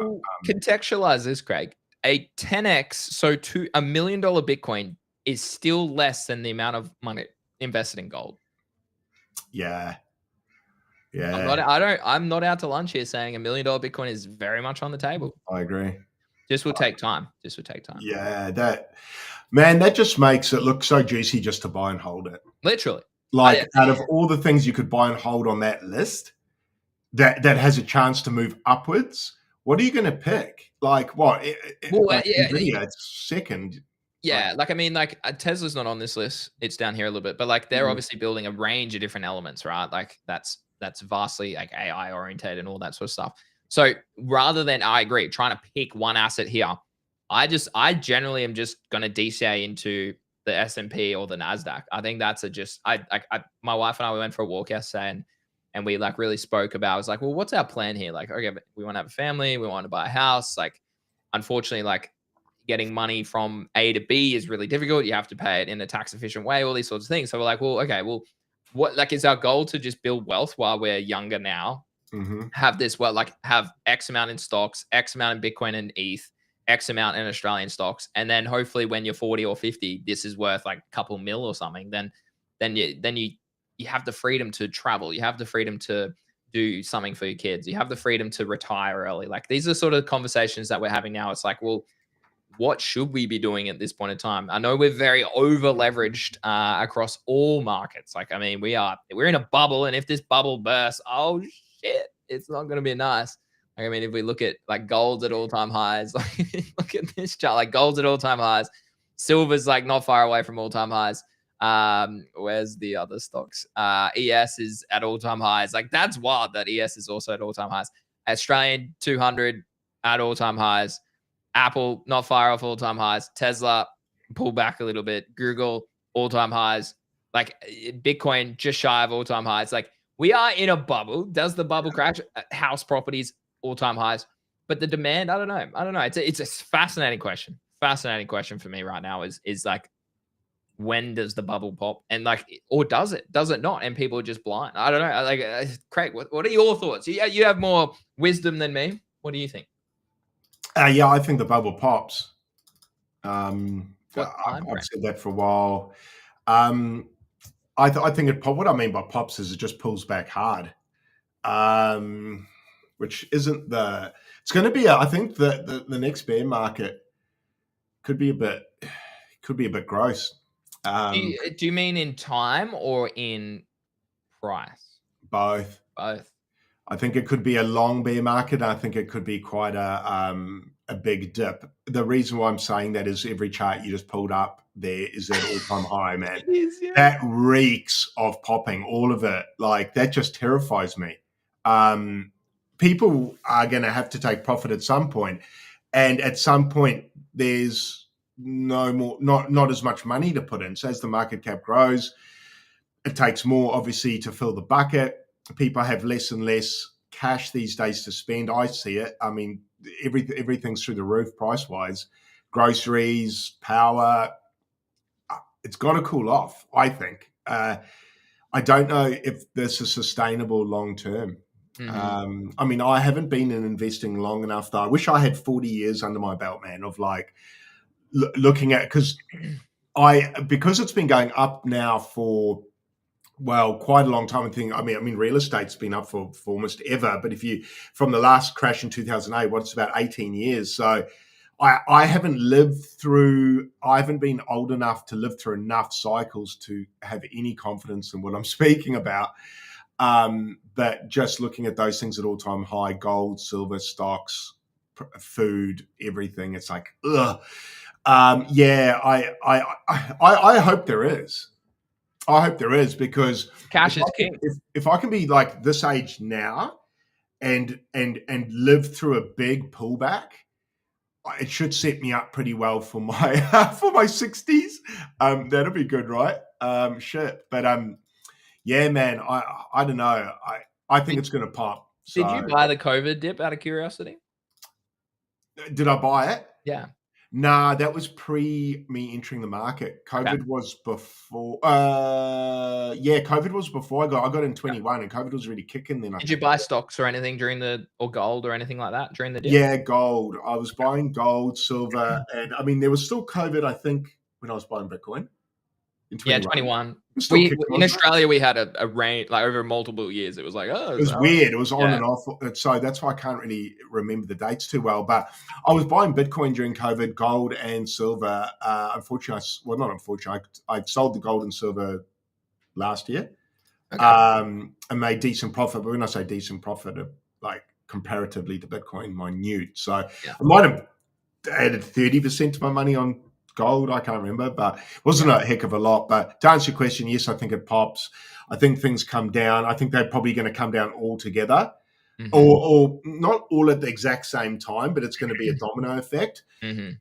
But I just don't like saying that either because I don't want to freak people out, and I'm not like 100. I mean, no one can be 100% sure. What's your take? Do you think just does everything just keep going up over time and there's little blips, or do you see quite a sharp pullback at some point on everything? Oh man, that's hard. It's a hard question. We're so over leveraged, right? Like in a range of different things. Like, I just don't know if you can look at those charts. Actually, I shouldn't even speak there. I'm going to say, look at this. How could you answer any other way without putting words in your mouth? Yeah. Well, but no, you're right. Like you can't look at those charts and not be like, what the hell's going on, man? Like it's like crazy.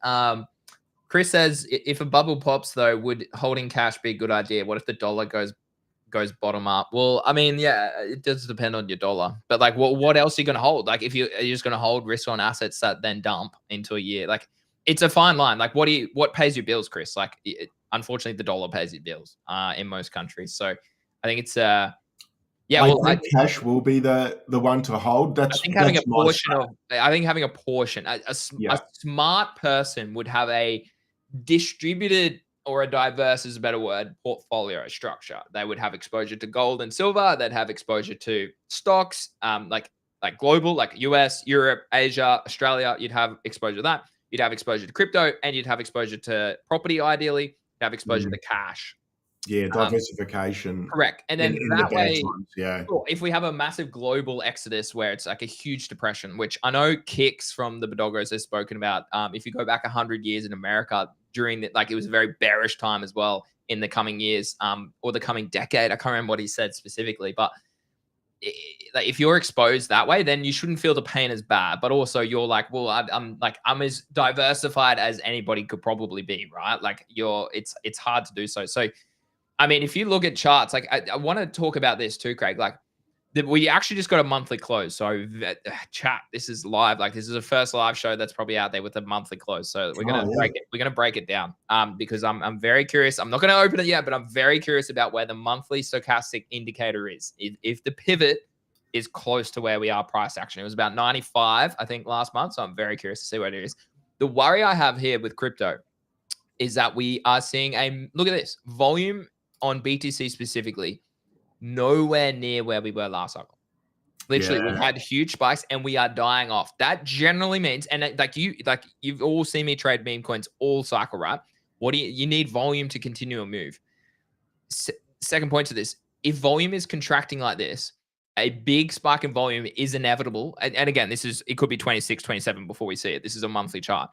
But basically, the volume here, if we move higher without volume increasing, I think the big volume spike will be in 2026 when everyone goes to sell. And it's a big red candle like this here. Okay. I think this was the COVID dip here. Okay, it's a big red candle here where everyone sold this top here. Okay. It'll be something like that where it's the big red candle comes in and price just goes like this. So, I mean, if you look at this chart, Craig, at some point, this trend line's got to, whoo, baby, whoo, look at that bad boy. All right. Like at some point, it's going to break. It's gonna break. So I mean, we got a bit of room to 97 from a very standard, very simple TA here. I can get rid of that. That was me comparing Bitcoin to Bitcoin. But yeah, I don't know. Thoughts said like volume coming down, Craig. That's interesting, right? It is interesting to me.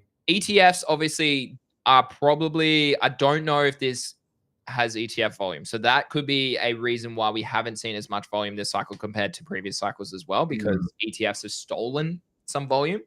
Yeah, that's a fair point. I have to look into whether that would be reflected on that. Possibly not though, right? Yeah, I'm going to say no. Okay, we got some really good comments here. Hold on a minute. We're going to try and keep up with this. Okay. How do you how do you think building wealth during a bubble popping is going to be possible? Well, it's hard, Pad. Like that's exactly what we're talking about right now. I think it's, as you said, diversification and protecting your wealth with diversification if you can get there. And unfortunately, like I'm not even in the position to diversify into a house because at the end of the day, shelter's probably shelter and like your stable currency is what you spend day to day to survive, right? Like, and survival is number one. That's what you got to drum it down to in human society. So Chris says, I think we go into a Great Depression in the States thanks to Trump and him ruining our economy, at which time the dollar will weaken. I don't mind that. During that time, holding Bitcoin might be the play. Yeah, Bitcoin might hold up. This is it. Like the question a lot of people need to ask themselves is what's going, and it's the same thesis that I literally speak about every week, Craig. What asset it might pump higher, but what asset isn't going to go down as much in a bear market or in a massive macro bubble pop?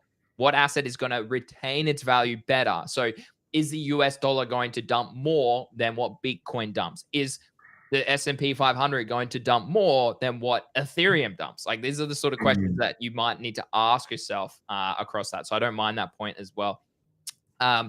What's your question? How do you build wealth during a bubble popping moment, if it is a possible thing? Is it just taking a long-term perspective, Craig? Yeah, I think so. I think you build wealth in those times by accumulating. Yeah. It may not feel like you're, well, yeah, you are. You're building. I still feel like you're building. It doesn't have to be going up to build.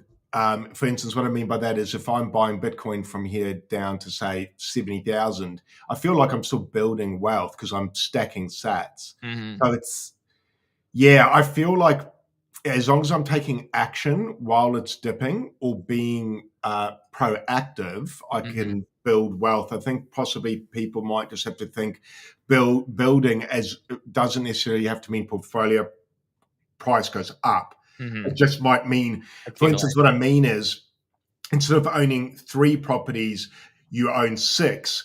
In a time with a bubble burst, so 6 properties might not be as worth as much as the 3 were at the peak, but at the next peak, you can have 6 instead of 3. Exactly. So you can see that the power there is, yeah, you got to zoom out, I guess is the answer. You're going to have to zoom out and understand that your portfolio can't go up in dollar value all the time, and you have to accept that. And wealth isn't a weekly thing. Wealth is a decade, multiple decades process. Like most billionaires are 50, 60, 70, 80, 90. Like, right? Like they aren't a billionaire at 20. Like that's like they aren't a Zuckerberg. That's a once in a lifetime opportunity sort of thing. So Judd has some good points here. Like what about like what if they keep printing money and stuff? Well, yeah, at the end of the day, yeah, printing more money dilutes the dollar, and naturally that means it has less value, right? And that's why I think what we said before is diversification is probably, again, we're not financial advisors. Please don't take anything as financial advice. Okay. We do this for entertainment and education purposes. But these are conversations that the everyday person should be having. I spoke to my wife literally yesterday. Yesterday's walk was so productive, guys. I highly recommend going for a walk with your wife. Unplugged. It's very good. Anyways, or your girlfriend, or if you don't have someone, call a friend, go for a walk with them. I think my conversation yesterday was these bloody meme coin charts on the 1 minute have ruined and skewed my idea of investing over time and being like, okay, Greenie, think about it in 5 years. Think about it when you're 40. Okay, Greenie, when you're 40, I know you want to live present, you love life now, but what's this going to be when you're 40? All these sorts of things. Yeah, that's exactly right. And if you look at if you look at the price of Bitcoin now, yeah, like you just said, if you fast forward 10 years, say when you're 40, I would bet a large amount of money that it's higher. Yeah. So, yeah, I think it's about zooming out. I think it's probably about not stressing the day-to-day stuff like we tend to as humans, or what the news has made us do. Obviously, watching social media on the timeline and the news and that, we kind of tend to hyper focus on today's events a lot, which is why people will, Jerome Powell's going to speak and the markets react to it. And like, how are they still reacting to it? Anyway, humans are interesting creatures, aren't we? I literally just replied to a guy on Twitter. He's like, just wait till Jerome Powell drops the rates. And then I tagged my Twitter post from last night that literally says it's usually bearish. It's usually bearish out the gate. So it's been bearish for a while. Yeah. Here's the comment. I mean, I'm not trying to be rude here. But it's like, are we seriously in a bubble? I just put this question out to Twitter. Mhm. And there's guys, just wait till JPO cuts rates. I didn't even give him any context. I just put the tweet there. But basically, like month after cut, like it's not an like. I think people are like, hold on, let me zoom in. Oh, that's a bit much. So I think people wait for people to save them, eh? I don't think people realize that a rate cut takes bloody time, man. It takes time for liquidity, for people to realize, as Zen said, like it takes time for you to go, oh shit, wait, hold on, I'm only getting 2% on my savings interest account. Oh yeah, sure, my mortgage has gone down now. I'm saving a bit week to week. But again, that wealth, if we want to call it that as well, okay, it's 3 months later. Oh shit, we have an extra $2,000 now in our account, or $5,000 or $10,000, whatever. It's like, oh, well, now we should use that, right? Like it takes time. And often, if you look at history, and I looked at history, right? Traditionally, you actually see a bit of a dump, okay? And fear, okay, during a rate cut. Like crypto Twitter really glorifies a rate cut as, oh shit, we're sending it to the moon, baby. That's not how it works. That is not how it works. However, in the months to follow, that's where you start to see growth and liquidity re-enter the ecosystem. And generally, there's two scenarios that can play out, okay? It's not always just bullish, right? Soft landing cuts insurance, which means markets soar, with history showing a huge gains the year after rate cuts, right? Or you can have a recessionary cut where it's panic mode, much weaker, sometimes even negative returns as earnings collapse. So people need to understand that like rate cuts aren't this savior. They're not going to send Bitcoin to 250K and ETH to 10K and all this sort of stuff. You need to actually unpack what this actually means from a macro liquidity sense and how that actually applies to your risk on assets. Yeah, I agree. It's definitely not the silver bullet people want. Like you said, it depends when it's done. It would probably be advantageous if it was done fairly soon, only because then I think 26 might show returns, but there's just a heap of other stuff that are happening at the same time that kind of needs to happen as well. Money printer going back on would be useful, e.g. global money supply. That would be useful to spike at the same time, like all those things at the same time. Bitcoin dominance drops. The value of the dollar drops again instead of the rebound it had. So there's a lot of forces at play. One of them is the rate. Well, we're breaking here live on the stream, guys. BTC is struggling to hold 108. So we are quite bearish. Anyways, let's look at the monthly stochastic because that is very important. Oh, 102. Okay. I'll confirm on the other charts, but 102,450. That means for the people who maybe haven't tuned into the stream before, if we close September above 102,457, and it's always changing based on price, obviously, then we maintain posture to the upside. If we close below this, maybe that's another lower high here, and that's the sign that we're slowing down. We are slowing down here. So very interesting times. 102, let's check. Yeah, 102 flat. 102 flat on Bybit, MEXC. Oh, I did all this shit. Look at this, the moon cycles. No, I did that for a video just to say. I was just being silly. Anyway, that video didn't do the tides of the ocean affecting Bitcoin. Yeah. So 102. Okay. So basically September, the end of September, the level to know and watch is if Bitcoin's above 102. Okay. Which actually on this monthly chart is, dude, that's a big level. It's a very big level. I'm going to leave that there. And we're going to come back to that in about 30 days time. Yeah. Interesting times. Interesting times. If you do look at this, Bitcoin's going to feel quite bad, man. I think a lot of people are, look at this chart. Like it has to slow down. And also like we are very bearish here if we're losing even just that, right? Like I feel like I haven't tasted enough euphoria yet. And I think that's a lot of people, dude, people who have no idea. It's so hilarious. Oh, my bull cycle indicator hasn't gone off yet. This thing hasn't gone off yet. Bro, shit changes, homie. Yeah, like, come on, bro. Like you cannot base your analysis off history basing things. Okay. Shit changes. And you need to understand macro changes. Exactly. So anyone that says that stuff, it's a little unfollow for me. And it's okay, I need to find the people that actually know what they're talking about. It's literally the point. Yeah, you definitely can't stay like, I know some people like Plan B and all that, they sort of have this like Bible they sort of stick to whereby they don't tend to allow, I'm trying to think of the right words to use here. You just got to be careful about following a thesis 100% and saying to yourself, I'm going to believe in that thesis no matter what the other things say. Mhm. Charts, man, charts are probably the best thing to go by. That'll tell Why? you Yeah, everything. why are charts Indicators. exactly? Why That's are a great charts indicator. You're looking at it now. exactly. The best indicator is price because Yeah, price actually gives you exactly what the consensus is. and that's saying to me people are getting a little bit scared. Yeah, 100%. Give me fear. Give me fear. Once we hit fear and there's a massive ETF outflow, some fear, a massive ETF outflow, and a heavily fear. We are in fear. Okay, guys, that's good. I felt we needed to hit it. It's good to hit it.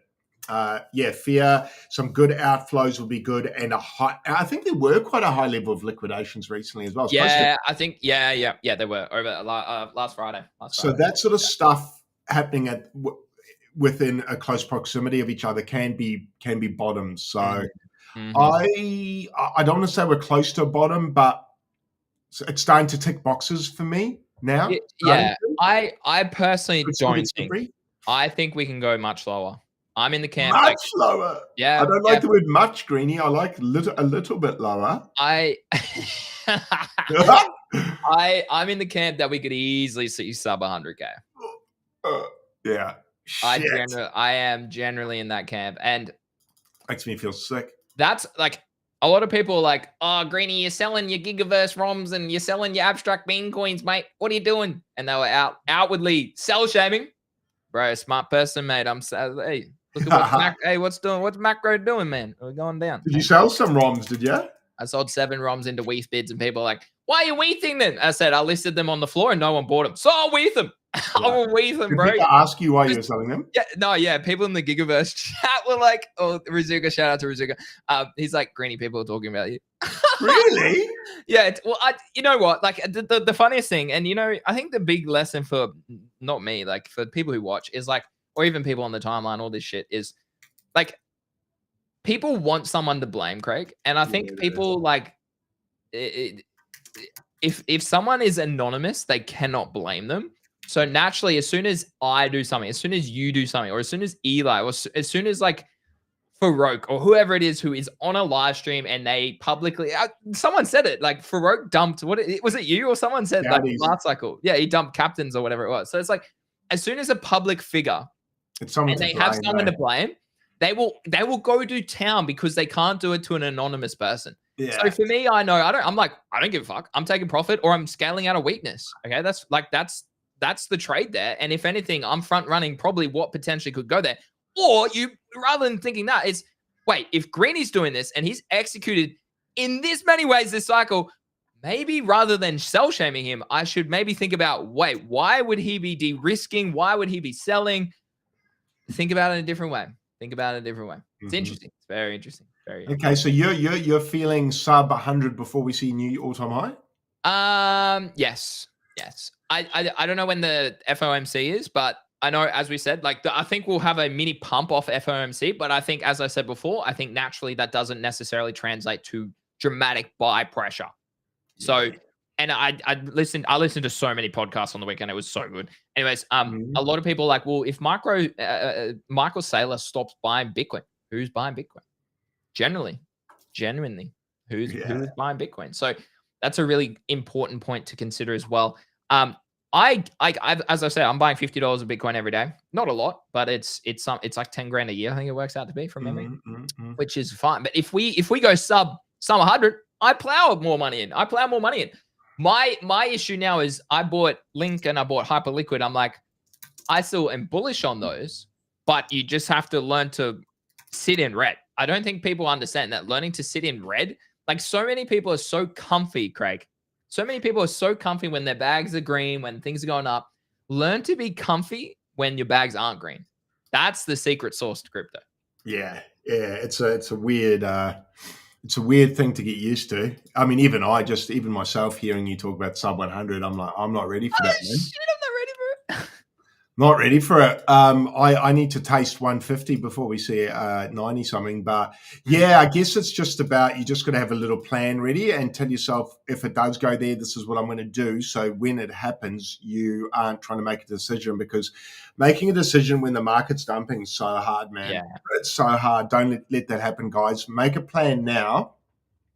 Not a financial advice, but I'm going to, and I would suggest perhaps making a plan for every price point for Bitcoin. Not every price point, but have a plan at 100, have a plan at 90, have a plan at 80. The plan may be just do nothing, but make a plan. But if you're in high risk assets, you probably do need to consider doing something, because that's the shit that will dump 90% and not come back. Especially if you're heavy in memes and alts. Definitely have a plan just so you can protect your capital, because if you do time it wrong and you miss the top of Bitcoin and it pulls back, and when I say pull back, I mean actually we enter a bear market, those memes and those alts are just not going to, you'll have a dead cat bounce often, and you probably will get an exit, but it won't be what the top was. And what you'll find is most people will be re-entering then. That's why you get the bounce, right? Because everyone's like, right, it's on discount, this must be the bottom. And then it just fucking keeps going. And it's going to be interesting, man. It's only my second bear market coming up. So it's going to be interesting psychologically how I deal with it.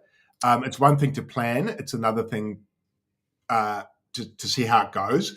But I think the main thing is to have a plan. But, World Liberty's launching tomorrow. Yeah, we're already long in GTG. We're printed on that. Shout out to Cypher for getting. So not thinking a green September, Greenie. No, not on history and not on where we are macro. No way. Okay, why? Look at this weekly momentum. Oh shit, we are dumping, right? And we have a lot of pressure here on this. Okay, well, let's go to the monthly. Okay, monthly, we're above the pivot for now. Let's go to the 5-day. Oh shit, we're well below. It's coming down. Let's go to the 3-day. Oh, we're dumping. We're nearly rounding out here. We are close, but we're well below the pivot. 113.9. We're well below that. We're $6,000 below that. Let's go to the daily. Okay, the daily, we're also very oversold, but we're below the pivot. Are we done dumping yet? Not in my opinion. So then where do I get interested, Greenie? Well, you draw your fibs out, guys. You draw your fibs out. So from the low to swing high. Okay, always a good one to look at. 105, 99, 93. I 93. Give me 93, huh? Give me 93. That looks like a good level. You got to remember, I lost 1 BTC in this scam, so I need to reaccumulate some BTC. And I'm pretty sure when I lost it, BTC was about 83, 84, 85,000. So it's down here. So that's where I'm playing catch up. But so yeah, give me that. But yeah, so a lot of higher time frame, and this momentum indicator is fantastic at giving me when we are overextended. That's why I'm sitting in stables. That's why I've sold. I still worry. Like I have probably too much in some meme coins on Abstract. I'm like, shit, I probably shouldn't do that. Like I shouldn't own that, right? So I don't know. Like, I don't know. I'm thinking about a few things. I'm protecting downside risk, right? That's the biggest lesson. It's like, sure, like we could move up from here. We could have a really nice pump, whatever it is, but I'm protecting downside risk. I've got a question here from, it's a great name, Dick Swinger, is asking on Abstract. Thanks for the tip as well. Greenie, what would you need to see macro-wise to change this thesis? So, Well, bottomed out stochastic, right, is probably the first one. Bottomed out stochastic. So bottomed out stochastic basically is like that. Basically, all these up here, I want to see closer to the bottom and then accumulate. Like they're all collectively like this. I also want to see macro, again, like rates sick. Like as I've already explained, it's like that takes time. So that could be Q4. I want to see us get out of September. Generally, ASAP. Genuinely want to say, look, we already have we started? No. Okay, so wait, it should have started. Unless this, what time zone does it start on? The American. Oh, yeah, if it's on America, we haven't started yet. If it's on Europe, it should have started. But yeah, come on, Green, let's go. Well, I know Zeneca put up a post yesterday saying like 75% of the time that we're June is green, September is green. So like green and green. That was some hopium. Green, red, green, red, green, green, green, green. So 75%. That was the only. I analyzed this so much today and yesterday. That Like is if we get them -7%, bro, like the other bull markets, 21 and 17. Yeah. That's what I want to say. Like that was the only bullish takeaway I could find on this. Everything else, in my opinion, was bearish. So historically, in a bull market, in the bull market top year, negative. Yeah. Average, negative. Why? Well, that's your daily dose of hopium, guys. I hope you walk away from the stream feeling. Guys, we give it to you real. We're not here to bullshit you. We're not here to say, yeah, we're going to 250K. We actually know our shit. And we've been knowing our shit for 2 years, and we've been doing this every day for 2 years. So go click follow on our Twitter page and go click subscribe on Kick, because I think we're going to be cutting off Twitter soon. I think we might do that soon. Is exclusively stream to only Abstract and Kick. Turn the tap off. We're going to turn off the Twitter tap. We've been tapping for free for too long, Craig. We've been tapping for free. You guys think this is a key support for Bitcoin? I just joined the stream. Well, it's not really at support yet, but I mean, I was long. I probably am stopped out of my. Oh no, I'm probably still just in profit on my long, but I'll be stopped at break even. That's a standard price. Yeah, I mean, when you look at this, it's hard to. I mean, ETH gets slammed in September, -6, and the median is -12. Bull market years 2021, red. 2017, red. Oh, -21. Plus, look at what we just did in July and August. Bro, come on, man. You can't just go up only. Like, you can't go up only. Yeah, that's true. Those are pretty... Hey, I don't know. Chat, let me know. Do you want us to keep it real and actually give you general, like, honest opinions, analytics of what we think? Or do you want us to bullshit? Let me know. Let me know. You have to let me know. Okay? What do we think? Yeah. Well, the good news is we'll still be streaming and we'll be bleeding with everyone else. So. Yeah. Bags are down, boys. Bags are down. I'll be here with you guys crying as we go down as well. So yeah. What was that other question? Do you think Clarity Act will trigger alt season? I don't even know what that is. I don't know what that is. Yeah. Must be American. I don't know. I'm I guess fuck, that doesn't look good, the data, eh? Get ready to buy, boys and girls. I don't know what this comment means too. Go look at what ETH dominance highest and calculate what happens to price if it reaches back to it. I don't know what you mean. I mean, here's the ETH dominance chart. Like it's on an absolute tear, bro. Hold on. Here we go. It's on an absolute tear. And look at the stochastic momentum on the weekly. Bro, it even has volatility expended. So, mate, okay, here's a lesson. You're at the 92nd percentile on the weekly. You cannot go higher. Look, in the history, you cannot go higher than that. Where do you go from there? You go down. You either go like this, and that could happen, or you go like this. Okay, that's how it works. What's the consensus here? Do you want us to bullshit you guys, or do you want us? Yeah. Okay, we got one person with the BS. And then we're going to 200. Okay, we're at 50-50, guys. 50-50. Yeah. We need more. We need more engagement here. Do we want more? What's your chat say, Craig, on Abstract? They're saying thanks for the honesty, Dick Swinger especially. So I appreciate you, Dick. Yeah, he likes the truth. He likes the truth. But the good news is, if you've just tuned in and heard that bad stuff, that I still think we go higher.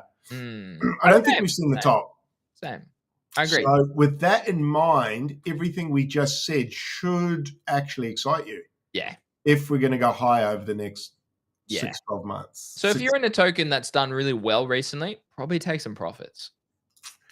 Yeah. Because certain things will, they're going to join the party to the downside is what I'm saying. Craig, what's your thoughts on NFTs? I was talking to Colin this morning in VIP. Do I sell a Moonbird here? Like, I have 3, man. Like, it just makes me a little bit queasy. Like that I have a little pudgy, big pudgy, and 3 Moonies. So that's 9 ETH, that's 10 ETH, that's 20 ETH. I can't buy half a punk. Damn. Do you sell some?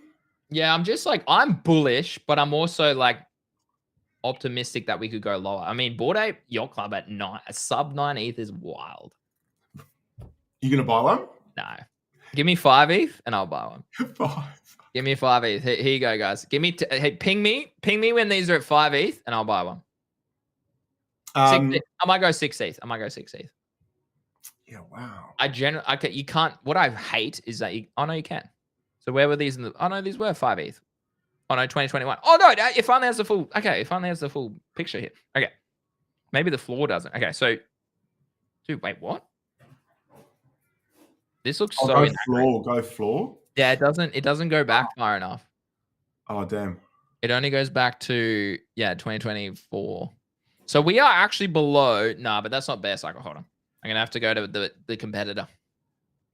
Dude, can someone please build a good platform for charting NFTs? Yeah. Please. Craig, you're gonna hate me, but I listed my ordinals. Did ya? Yeah, and they've gone lower than where I listed them. Oh shit! That's what happens, man, when you don't believe. Okay, here we are. Bored apes. Give me. How do I make that? Dude, again, this is horrible, but we'll go trading view. We'll go. Oh, yeah. No, we're on the weekly. Can I make this bigger? There we go. Oh my God, bro. Come on. There we go. Now we're talking. Okay, here we go. Wow. Okay. We are at the lowest point. Okay, they had what? 1, 2, 3. Hold on. Yeah, 6.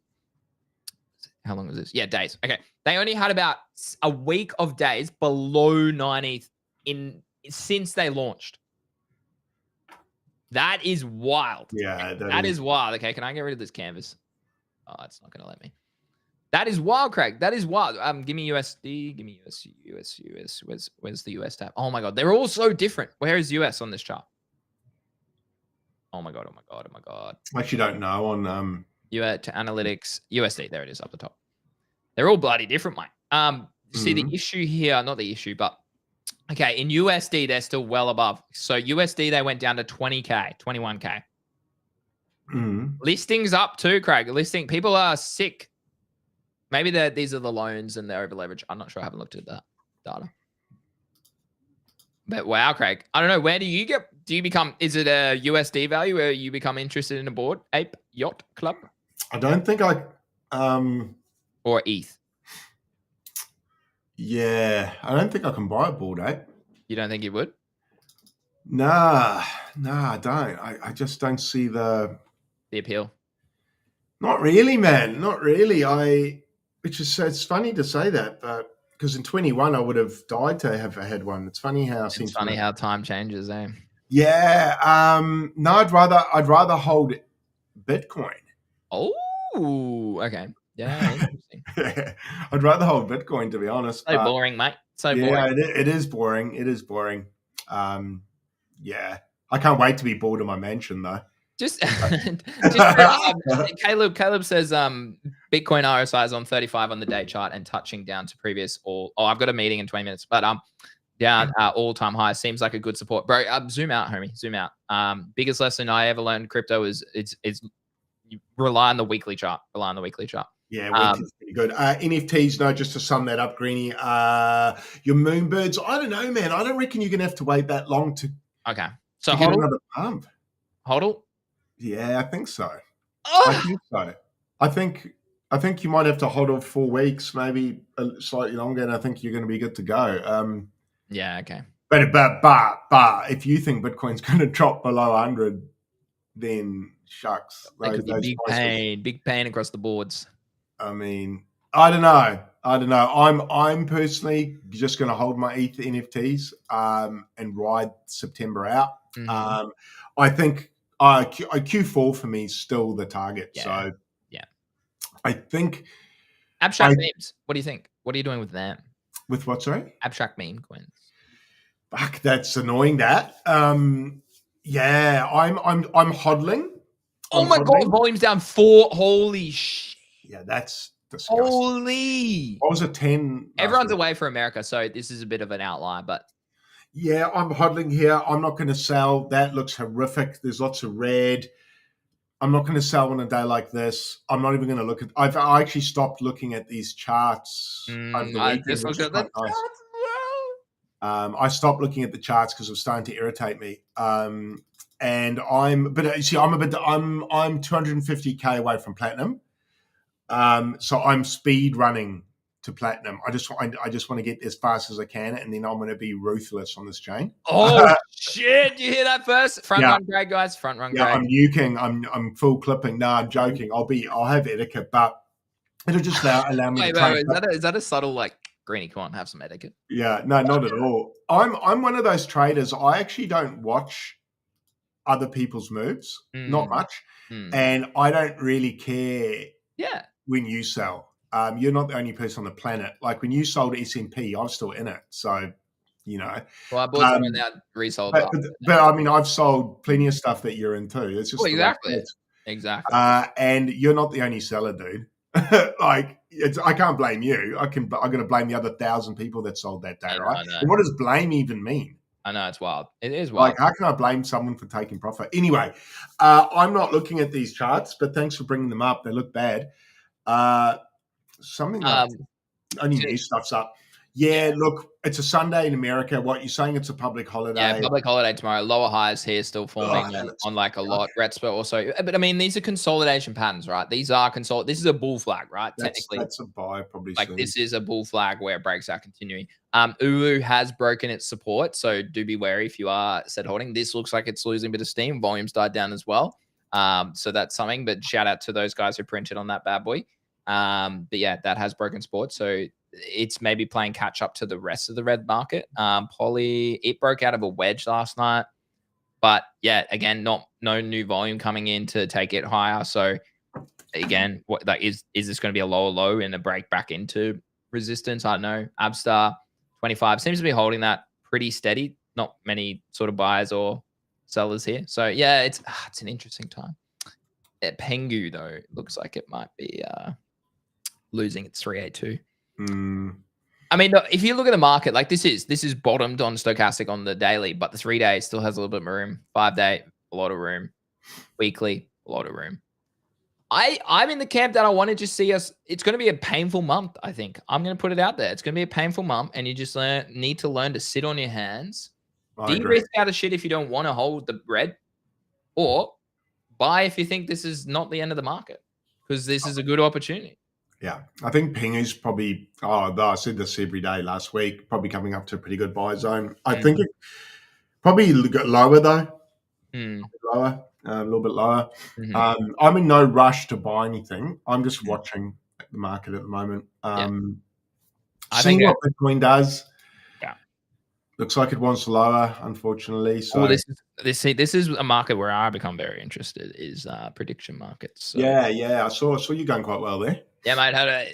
Hey, the goals to I've unfortunately stabled up, so I can't really track $25. I've got $7,000 on abstract and stable. So I can't really track the $25, but I'm up like 2x already on the first 4 that I put in. Yeah. Everyone was so bullish, and I was long, so I was like, I'll take a hedge and I'll do all the bearish ones, and they all played out. So it's so good. Yeah, that's good. You can actually make the right money on there sometimes, eh? If you know what you're doing, yeah. And there's enough liquidity. Like this one only has $730 of liquidity. So it's not like if you're a whale, you can't move. Like you can't even pitch into that, right? So True. Yeah. So CMC Fear and Greed, it's at 46 today. Index 42 or higher on September 3rd. That's like multiple. They're being sneaky now. They used to do it like a day in advance. Now they're doing it 2 days in advance. I'm like, but this could close. When does this close? Market close today. Wow, bro. 10 o'clock tomorrow. So maybe this is one we'll have a look tomorrow. All right. Well, I think we might end the show there. We are live tomorrow, IRL Brisbane, for those who are coming. Super keen to catch up with people IRL. Are we doing a show in the morning, Craig, as well here? Tomorrow, if you've got time, I'll have time. It just depends how long your drive is. But we could do a short one if you wanted to. I think we might do a little 20-minute show. Yeah, I think so. I definitely can. Yeah, I think I'll do it. Yeah, I think I should be fine. It's just I might be late to the lunches, or let me just do something. If you want to do the outro, I'll just work out. I'll let you know how long it's going to take me tomorrow. Yeah, cool. All right. Well, guys, I'll say thank you to everyone. Also, thanks to our partners. Big shout out OKX Australia. Thanks for your support, for supporting GC Crypto. Obviously, spot trading's what I like to do. So I love them for spot trading, whether you're new or old. Their platform's fantastic. Links are in description. If you have any questions about how to use them or however silly the question might be, reach out to Greeny and myself. Also, thank you to Yeet they're one of our newer channel sponsors. Thanks for your partnership. And we do have some money to give away later this week. I think we're going to do $1,000, Greeny, towards the end of the week. We do have a bunch of people that have actually been trading with a bit of volume there now. So shout out to the couple of the people last I looked that were spending a bit of money there. Once again, gamble responsibly. There are 5 people now. Thank you very much.